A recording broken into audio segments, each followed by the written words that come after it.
हे good morning everyone. चलिए सुबह हो गई है और हम लोग करंट अफेयर्स के साथ अपनी शुरुआत करते हैं। फटाफट जो इम्पोर्टेंट करंट अफेयर्स है उसको कवर करते हैं और सिर्फ एग्जाम के पॉइंट ऑफ व्यू से।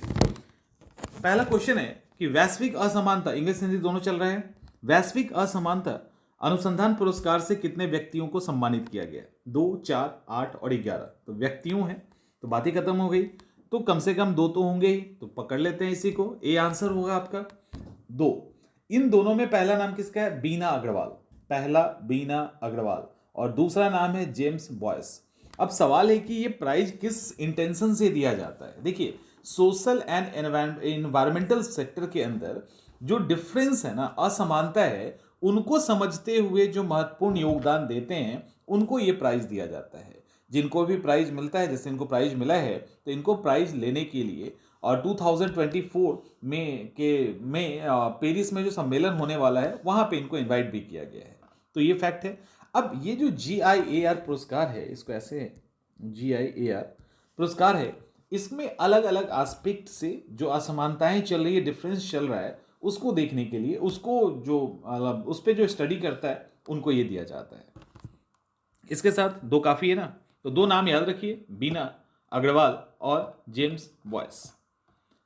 इसके साथ ही अगला सवाल, चलिए अगले करते हैं। पहले ये इंपॉर्टेंट है, ये इंपॉर्टेंट है, बहुत दिक्कत है इंडिया के अंदर और भी देशों में। तो हाल ही में किस देश के डॉक्टर ने पहली बार इंसान में सुअर की किडनी ट्रांसप्लांट कर दिया? हार्ट तो हो ही चुका था पहले ही, अब किडनी भी मिलने लगेगा सुअर से, यानी इंसान सुअर से ज़्यादा मैच करता है।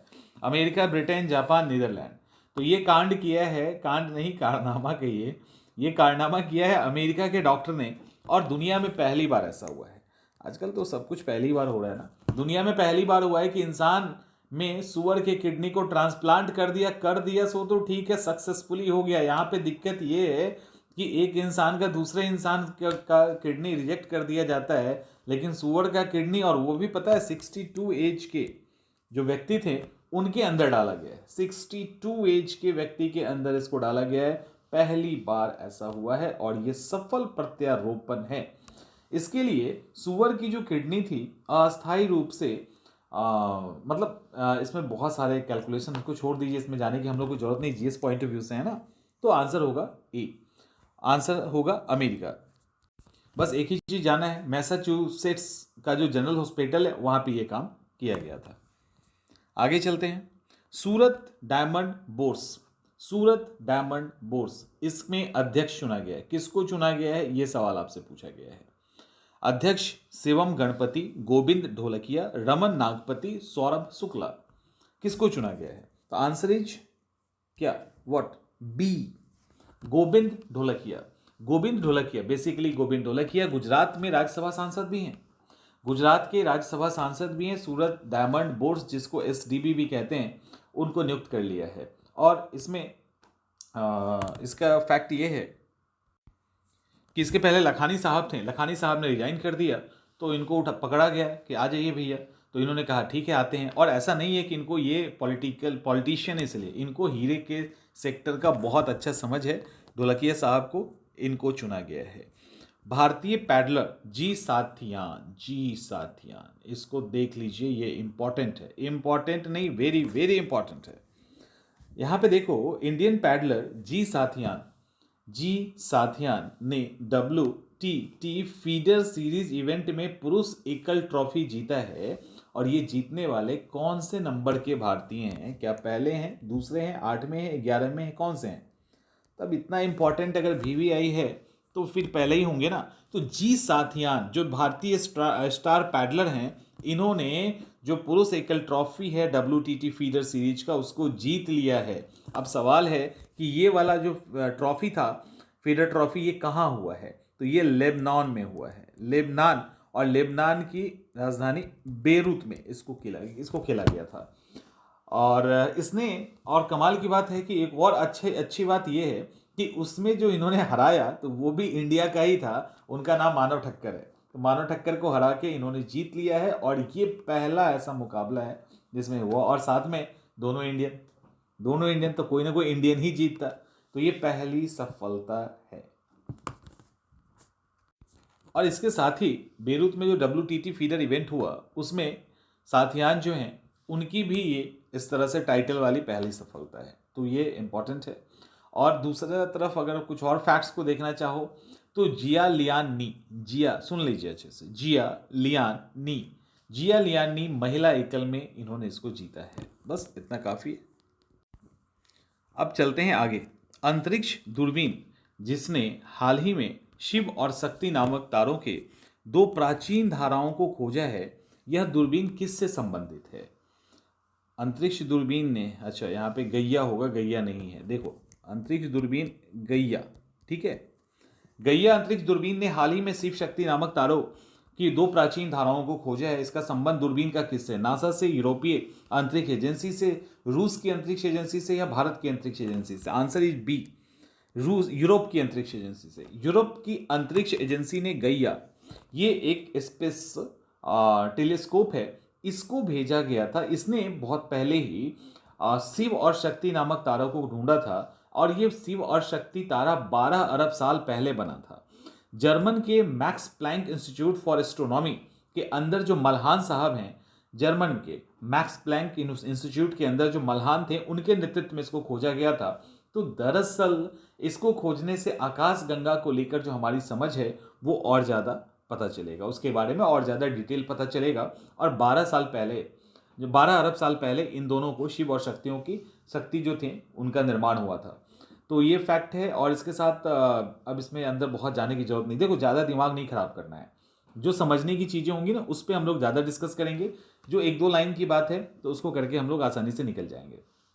तो गैया को याद रखिए और यूरोपीय स्पेस एजेंसी से जुड़ा हुआ है, और साथ में शिव और शक्ति को याद रखिए। बस इतना ही काफ़ी है अभी, क्योंकि ये बनता ही रहता है ना कुछ तो मिलता ही रहता है। आगे इसरो को अभी एक पुरस्कार मिला है। इसरो को अभी उनको एक मिशन के लिए एविएशन वीक लॉरेटस पुरस्कार दिया गया है। एविएशन वीक लॉरेटस पुरस्कार जो है वो क्यों दिया है? लगातार पीएसएलवी के सफल संचालन के लिए, गगनयान के लिए, चंद्रयान 3 के लिए, या रीनेबल एनर्जी रीयूजेबल रॉकेट के निर्माण के लिए, रीयूजेबल रॉकेट जो होता है उसके निर्माण के लिए। आंसर क्या होगा? आंसर इज सी, इसका आंसर है सी, यानी चंद्रयान के लिए दिया गया है। एक्चुअली चंद्रयान 3 का जो मिशन है उसकी उपलब्धि के लिए यह पुरस्कार दिया गया है। अब यहाँ पे थोड़ा सा देख लो, तो ये जो एविएशन वीक नेटवर्क के पुरस्कार हैं उस खास करके एरोनॉटिक यानी विमानन और एरोस्पेस इंडस्ट्री के अंदर जो रहते हैं उनको दिया जाता है। और एकदम वो भी रेयरेस्ट उपलब्धियों के लिए दिया जाता है, जिसके अंदर कुछ ना कुछ नया चीज़ हो, दूरदर्शिता हो, तो वैसे सेक्शन के लिए दिया जाता है। तो चंद्रयान मिशन 3 जो है ऑब्वियसली सॉफ्ट लैंडिंग किया, इसके अलावा साउथ पोल पे उतरने वाला पहला है। तो ऐसे करके हम लोगों ने बहुत अच्छा काम किया था इसमें। तो चंद्रयान 3 को लेकर इसरो को ये अवार्ड दिया गया है। हाल ही में टेक महिंद्रा ने किसके साथ मिलकर डिजिटल एडॉप्शन को बढ़ावा देने के लिए समझौता किया है? Google, Microsoft, Larsen and turbo और IBM। तो इसका आंसर है डी, इसका आंसर है डी। क्यों आंसर है? तो डी इसलिए आंसर है क्योंकि डी ही होगा। तो अभी जो IBM के साथ इसने समझौता किया है टेक महिंद्रा ने, और ये समझौता कहाँ हुआ है? तो सिंगापुर में ये लोग क्या करेंगे, जो समझौता हुआ उसके तहत सिंगापुर में एक सिनर्जी लाउंज खोला जाएगा।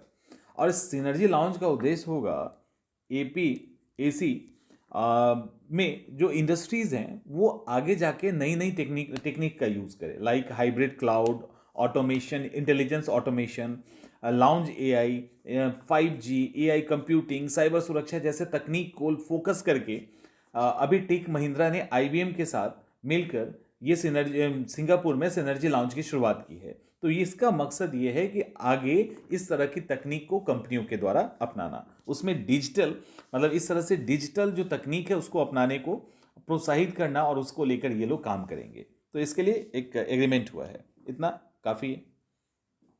चलिए, शहीद दिवस कब मनाया जाता है? आपको पता है शहीद दिवस क्यों मनाया जाता है?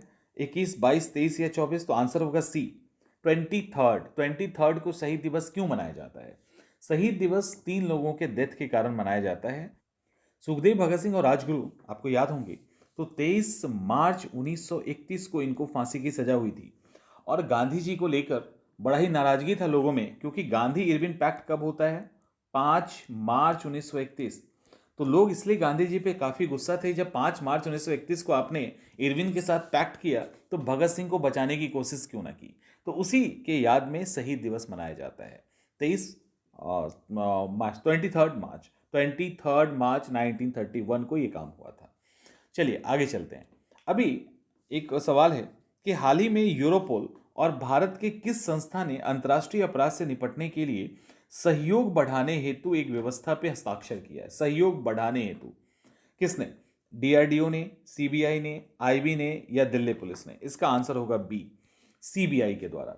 यानी हमारी जो केंद्रीय जांच ब्यूरो है सीबीआई और यूरोपोल ने इंटरनेशनल अपराध से निपटने में सहयोग करने के लिए समझौता किया है। अब दोनों इंडस्ट्री एक दूसरे के साथ कोऑपरेट करेंगी ताकि वर्ल्ड लेवल पे जो क्राइम होता है उसको कंट्रोल किया जा सके।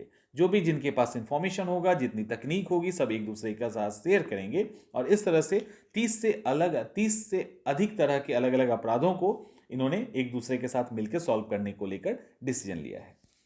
आगे का सवाल है कि विश्व मौसम विज्ञान दिवस कब मनाया जाता है? तो इसका भी आंसर सीधा सीधा सी होगा। 23 मार्च को, 23 मार्च को। बट आपको याद कितना रखना है?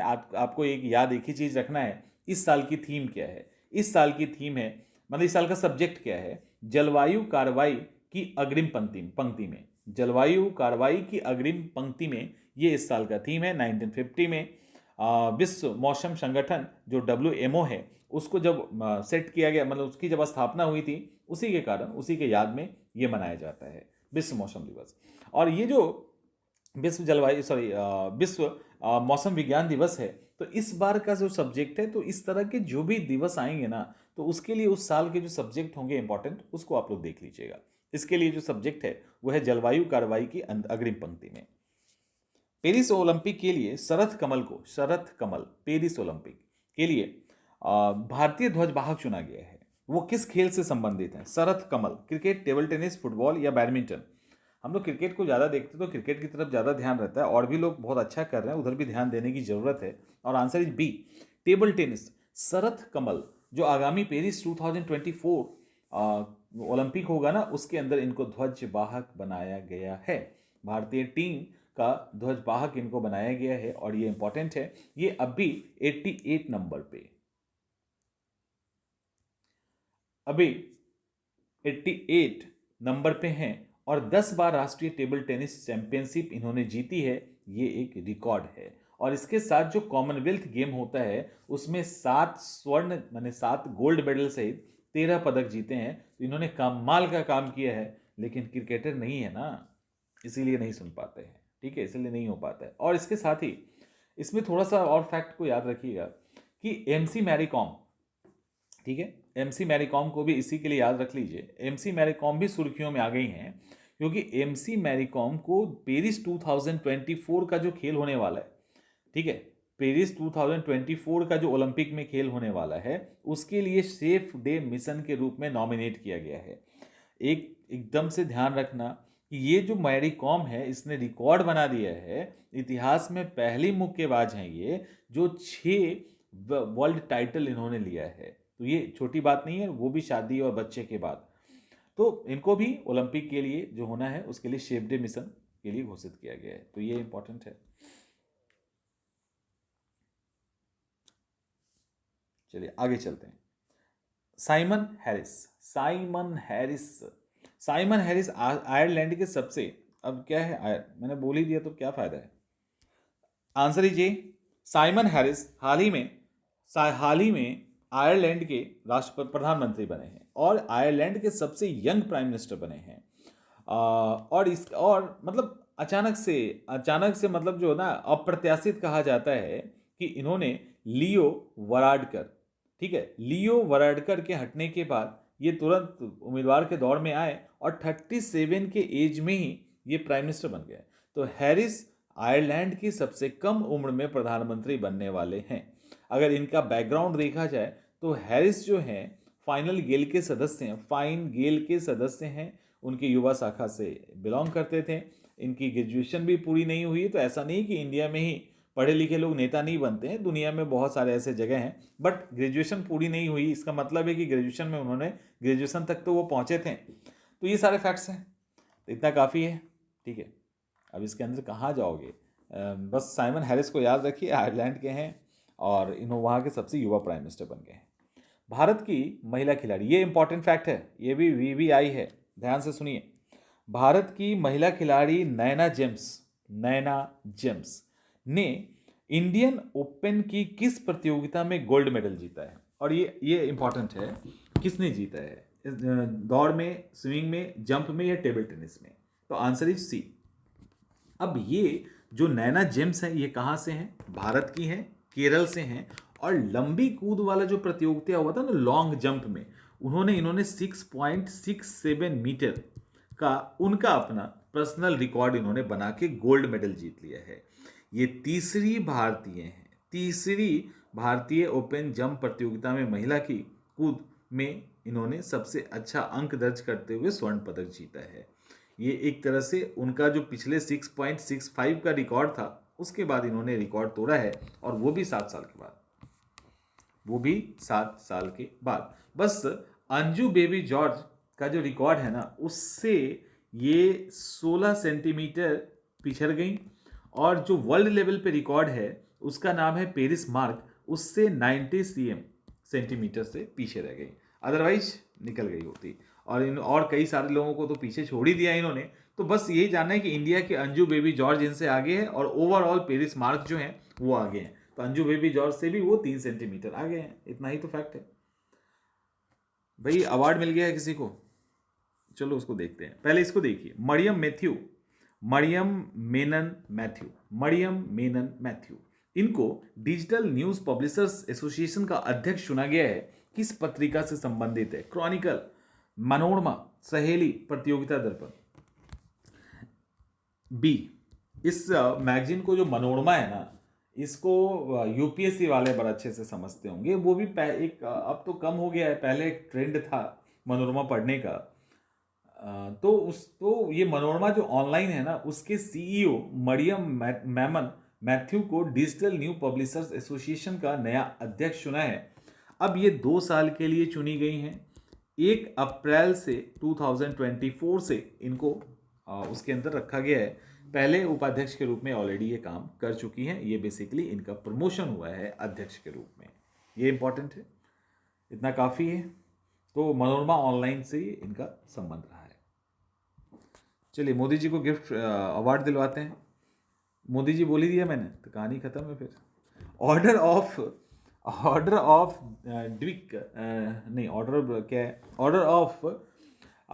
ड्रुक ग्याल्पो, ठीक है, order of the Druk Gyalpo, ये किसने दिया है? तो ये बेसिकली जो पुरस्कार है ये नरेंद्र मोदी को मिला। एक सवाल बच गया भाई, इस पुरस्कार को दिया किस देश ने? तो नरेंद्र मोदी को तो मिला है, लेकिन किस देश ने दिया है? तो आंसर होगा भूटान। ये भूटान का सर्वोच्च नागरिक पुरस्कार है, order of the Druk Gyalpo. इसको मोदी जी को मिला है, और कहा जाता है ये मोदी जी पहले नॉन भूटानी हैं जिन्होंने इसको जीता है। इसके पहले हमेशा भूटानी ही जीतते थे, ये नॉन भूटानी है। और ये जो सम्मान है, ये जो पुरस्कार है, वो भूटान के राजा जिग्मे खेसर नामग्याल वांगचुक ने से उनकी थिम्पो की 2 दिवस राजकीय यात्रा के दौरान उनको मिला है। तो ये सब फैक्ट्स हैं इनसे रिलेटेड, इससे ज़्यादा जानने की जरूरत नहीं है। बस वहाँ का पुरस्कार है, आजीवन उपलब्धियों के लिए दिया जाता है। भूटान का सर्वोच्च सैनिक पुरस्कार है, और अभी तक केवल 4 प्रमुख हस्तियों को ही ये मिल चुका है, उसमें हमारे मोदी जी भी हैं। मोदी जी तो ढूंढते रहते कि कहाँ भैया पहली बार हो रहा है, क्या पहली बार हो रहा है, वहाँ तो अपनी एंट्री होनी है। आगे है, हाल ही में संयुक्त राज्य अमेरिका और यूनाइटेड किंगडम, ये इंपॉर्टेंट है, थोड़ा सा इसको देख लीजिएगा। संयुक्त राज्य अमेरिका और यूनाइटेड किंगडम ने किस देश के साथ उसकी नौसेना, उसके नेवल के लिए जो परमाणु संचालित पनडुब्बी है उसके निर्माण हेतु साझेदारी किया है? Bharat, Australia, Japan, Ukraine. तो answer is B. Answer B इसलिए है ना, इसका तो नाम सुना ही होगा ना, ऑकस, इसका नाम सुना है ना। ऑस्ट्रेलिया नहीं, अमेरिका यहाँ है, ऑस्ट्रेलिया, ब्रिटेन, यूके और यूएस, ठीक है, यानी संयुक्त राज्य अमेरिका, यूनाइटेड किंगडम और ऑस्ट्रेलिया। तो ये मतलब ऑस्ट्रेलिया, यूनाइटेड किंगडम और यूएसए। तो इसने क्या किया है, अभी आप संयुक्त राज्य अमेरिका, यूनाइटेड किंगडम, ऑस्ट्रेलिया ने त्रिपक्षीय सुरक्षा तो मजबूत करने की बात इन लोगों के बीच में हमेशा रहती ही है, क्योंकि इन्होंने एक तो टीम ही बना ली है। लेकिन इन्होंने रॉयल ऑस्ट्रेलिया नौसेना के लिए परमाणु से चलने वाली पनडुब्बी के निर्माण के लिए भी साझेदारी की है। तो ये जो साझेदारी है पनडुब्बी के निर्माण के लिए, वो ऑस्ट्रेलिया के ASC और यूके के BE सिस्टम के बीच में हुआ है, और इसमें अमेरिका को भी शामिल कर लिया गया है। कहा यह गया है कि ऑस्ट्रेलिया की जो योजना है वो 2050 तक 8 परमाणु संचालित पनडुब्बी को चालू कर देना है, यानी 8 इनके पास आ जाएगा। यानी इन लोगों के पास भी नहीं है, बहुत गरीबी चल रहा है इन लोगों के यहाँ भी ना, और इतना लंबा लंबा योजना बन रहा है, देख रहे 2050 की बात कर रहा है। सुनने में आ रहा है कि तब तक तो हम लोग खत्म हो जाएंगे। हाल ही में व्यापार और विकास पर संयुक्त राष्ट्र सम्मेलन ने अपनी वैश्विक व्यापार अपडेट कर दी है। 2023 में के व्यापार में 2022 की तुलना में कितने % की गिरावट आई है। तो पहला फैक्ट है कि अंकटाड ने रिपोर्ट जारी कर दिया है। रिपोर्ट जो जारी किया है उसके अंदर इतना तो कंफर्म हो गया कि गिरावट दर्ज हुई है, फायदा तो हुआ नहीं है। तो कितने % की गिरावट दर्ज हुई है, तो आंसर होगा 3% की। ठीक है, 2022 की तुलना में 3% की गिरावट हुई है। अगर हम गुड्स के व्यापार में देखें तो 5%, ओवरऑल 3% है, मतलब वैश्विक व्यापार। और ओवरऑल अगर हम वस्तुओं का सिर्फ व्यापार देखें गुड्स का तो 5%, और सर्विस सेक्टर की बात करें तो 8%। ठीक है, नहीं यहाँ पे अंतर है। तो अगर हम गुड्स की बात करें तो 5% की गिरावट है, और सर्विस सेक्टर की बात करें तो 8% का ग्रोथ है। तो ओवरऑल जो लॉस है वो 3% का है, गुड्स में 5% का है, और सर्विस में 8% की वृद्धि है। तो ये रिपोर्ट अंकटाड के द्वारा जारी किया गया है। याद रखिएगा, ओवरऑल को मोस्टली ओवरऑल से ही सवाल पूछे जाएंगे आपसे। तो आज के करंट अफेयर्स इतना ही। I think important current affairs आपसे डिस्कस कर लिया गया है, और इसी तरह से हम लोग का सिलसिला जारी होगा सुबह 5:30 में। Good, have a nice day. मिलते हैं हम लोग कल।